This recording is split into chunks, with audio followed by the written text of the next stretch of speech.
Coach Corey Wayne, and this is my video coaching newsletter.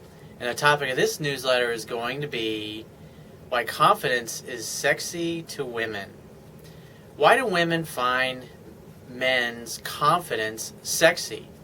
Why is it that when you ask women what characteristics or qualities that they like in a man, why is it that looks are usually like the third or fourth thing down on the list? And why is confidence always number one? Well, what is confidence? Confidence is nothing more than doing something that you know how to do and doing it really, really, really well. Whether that's approaching and talking to women and striking up conversations, or that's going to work every day and being an attorney or a police officer or a life coach for that matter. Whatever you do, repetition is the mother of skill, and so the more you do something, the more proficient you become in it. And so what is it that women like about guys that have confidence? Well, guys that have confidence are sure of themselves because whatever it is that they're doing for their purpose or their mission in life, they've done it enough to the point where they've become really good at it. They get paid well for it. And obviously a lot of times they're in a position of leadership, and so other people look to them as a person who's a leader. And women just are naturally attracted to leaders. Why? Well, leaders tend to be the dominant males in any group.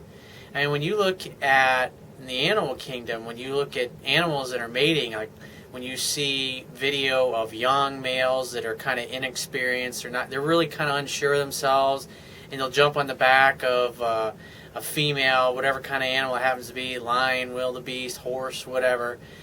But when the young inexperienced male jumps on the back of a female, and the female can sense that weakness, what does she do? She kicks him off. And so in essence, that's what happens when a guy walks up to a woman and he doesn't feel very confident around women, or he doesn't have a lot of success in that. He's through his body language, the words he uses, and the tone of his voice, he's going to communicate a certain level of uncertainness about himself. And it, in a way, comes across as he's impotent to the world, so to speak. A lot of guys, when they come to me and I start coaching them, are surprised that I spend so much time coaching them on their life and their goals and their careers and their business and their mission, their purpose in life. Now, why is that? Because most people are working jobs that they really don't enjoy, or things that they're doing things because it pays the bills, or it's what they went to school for, or it's what they think they should do, but it's not what they have a real burning desire in their heart to do. So think about it this way. If a guy is confident and he's doing something he really likes, if you're doing whatever it is that you do for a living, if you're doing something you really like, if you really love it, the only way to be really great at something is if you love it. And if you love it, you'll do what it takes. But if you don't love it, when you look at most people, or the average man, or even all men and women in general, most people are not doing what they really love for a career or for a living. And so if a guy is just basically giving up on himself and he doesn't believe that he could be an entrepreneur or he could have that career that he really wants because this is the lot he's been dealt. And a woman's meeting a guy and she's got her choice between a guy that is just given up and is basically hoping to find a woman because he thinks that having a woman will make him happy, or she's got a guy who's confident, who's an alpha male, who's a high achiever, who goes after what he wants. If he gets bored of a career, he changes jobs and goes and works for another company or gets into a different industry. And that's sexy, that's attractive, because that guy is going places. He's got things that he wants in life, that he wants to accomplish. And since he has a purpose and he's got a mission in life and he's got something he's excited about, he's going to achieve it whether the woman is in his life or she's not. And guys that don't really have a purpose, they're not really passionate about what they do, they're just working a job because it pays the bills, they don't have anything that's emotionally compelling about their lives. So when she says, hey, what do you do for a living? Oh, I work this job and it really sucks. And he doesn't have anything to say. Whereas if she's sitting down with a guy who's just started a business, or he's a successful entrepreneur already and he's excited about it because he's passionate about it, and his enthusiasm and his excitement excites her, she feels, hey, if this guy is confident enough to get what he wants in the world, then he's going to be confident enough to break through my barriers and pass the tests that I throw up when I'm in a relationship with him. Whereas a guy that's weak and unsure of himself, not only is he not successful in life, but more than likely he's probably not going to be very successful at making her happy. And so I've got an email here from one of my coaching clients. I've been coaching him for, I guess, the better part of a year. It's about 8-10 months now. And when I first met him, he wasn't getting laid. He was meeting girls, and just nothing was really going anywhere. Ever since he got out of the military a few years ago, things weren't going well for him. And now, which you'll see from his letter, is that he's starting to get laid on a regular basis, and things are starting to happen for his career that he's been going to school for. And so let me read this to you. He says, Corey, how's it going, brother? Looks like you're a busy man with all the newsletters that you're putting out. Great information, by the way. Thank you very much. I'm glad you appreciate it. Well, as for me, things are looking up more and more. I started prioritizing my schedule with work and school. The anxiety has gone down since I started formulating a plan like you said I should do. Imagine that. The anxiety is, let's see, I just need to fine-tune it a little bit more. Repetition's mother's skill. So the more you practice at time management and scheduling your day, the easier it'll get.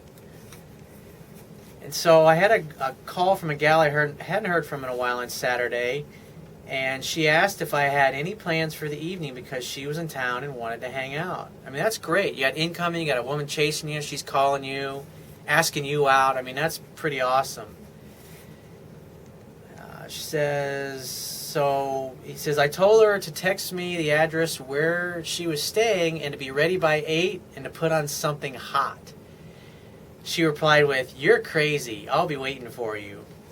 So sure enough, I went to pick her up and she was looking great. Well, the night went on and I took her to someplace nice and quiet. And after a couple of drinks, I asked her if she wanted to leave, and she said, sure. So that tells me that you were reading the signals, and she was probably getting close, she was touching your arm, maybe you've been kissing already. I mean, obviously your body language is communicating that she really liked you and she wanted you. And besides, she called you, so obviously she had this whole thing planned out anyways and asked you out. Which is great about what I teach, is like if you just follow this stuff, women will pursue you and chase you, and you're just going, yeah, sure, I'll go out with you tomorrow, or I'm free tonight, or whenever it happens to be. So a couple days later, he gets a call from a mutual friend of the two of them, and this girl that he took out with, and had a great time. Obviously, an indoor Olympics session, good for him. And he says, I got her squared away. It's just a military thing. Squared away, AJ, they say. I got a call from a mutual friend, and she was bragging about what a good time she had with me, and that I made her feel totally comfortable, and so on, and that she couldn't wait to come back to town to see me again. So I told her friend, of course she said that. Every gal I take out says that. Am I being cocky? LOL. So things are looking up, Coach. Thanks again, my brother. Well, on a different note, I tested for the agency I was telling you about. And so basically, he's been applying to different police precincts. He's got turned down by several of them. And so the only thing I want to point out is that this is just the next police precinct that you're applying to. If you don't get this job, there's literally thousands of other ones you can apply to next. If you don't get the job in this city, there is another city. It just means that you're not meant to be in that place. So if you find these messages of value and you'd like to show your appreciation, you can click the PayPal donate button, which is located on the Wibbia toolbar at the bottom of the screen if you're watching this video on my website. If you'd like to share this page with all your friends and family, there is a Facebook, LinkedIn, Google+, and Twitter social network sharing buttons down there in the Wibbia toolbar. If you have a question that you would like to ask me or a topic that you'd like me to cover in a future video newsletter, just click the Contact Me tab, which is on the left-hand side of the screen, and give me several days to get back to you with a detailed response. And if you'd like to book a paid phone coaching session with me personally, just click on the Products tab on my website and follow the instructions for booking a paid phone coaching session with yours truly, and I will talk to you soon.